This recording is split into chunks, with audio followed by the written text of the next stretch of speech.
যস্য প্রসাদাৎ ভগবৎ প্রসাদো যস্য প্রসাদন্ন গতিকুতোপি ধায়ম স্তবম স্তৈষ্য যশস্বী সন্ধান বন্দে গুরু শ্রী চরণারবিন্দম। তো সমস্ত বন্ধুদের স্বাগত জানাচ্ছি। অনেক প্রশ্ন এসছে, তার মধ্যে বিশেষ এক প্রশ্ন যে কিছুদিন আগে শিল জয় পতাকা স্বামী গুরু মহারাজ কীর্তন করেছিলেন এবং ভগবান রোদন করেছিলেন। এই নিয়ে অনেক প্রশ্ন আমাকে করেছে। তো আমাকে জিজ্ঞেস করছে এই বিষয়ে আপনি কি বলবেন। তা আমি চেষ্টা করছি সবার সাথে ছোট্ট বিষয় শেয়ার করার জন্য।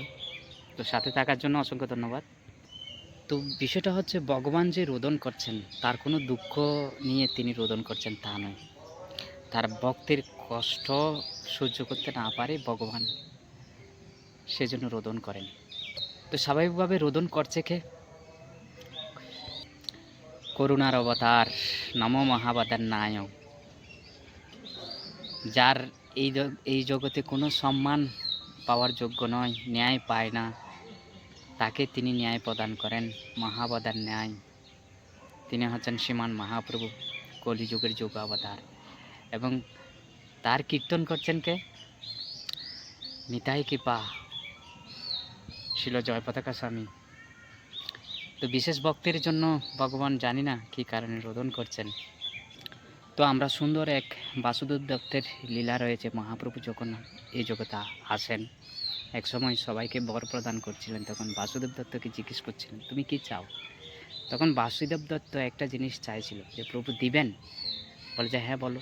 তখন বলল এই জগতে পতিতে যত জীব রয়েছে, পাপী যত জীব রয়েছে, সবাইকে ভগবত ধাম নিয়ে যেতে হবে। মহাপ্রভু বলল না, এটা হবে না। এটা হয় কখনো? আর এটা হলে তো তুমি নিজে তো কষ্ট পাবে। মহাপ্রভু সেজন্য প্রদান করেননি। তখন বাসুদেব বলছিল যদি তুমি দিতে চাও এই বরটাই আমাকে দিতে হবে, আর অন্য কিছু নয়।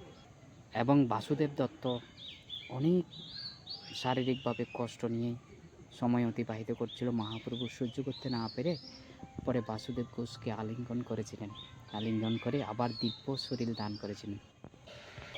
তো এভাবে ভগবানের লীলা অনেকবার এভাবে সম্পাদন হয়েছে। আর বিশেষ কথা হচ্ছে যদি কেউ প্রকৃত কীর্তন অরুণ নয়নে বরুণ আলয় করুণায় নিরকম, যদি কীর্তন করে কাউকে প্রচার বা করুণা প্রদান করতে চায়, তাইলে এভাবেই কীর্তন করতে হয়, যার কারণে ভগবান তার প্রতি কৃপা বর্ষিত হয়ে করুণা প্রদান করেন, অশ্রুসিক্ত করেন। হরে কৃষ্ণ।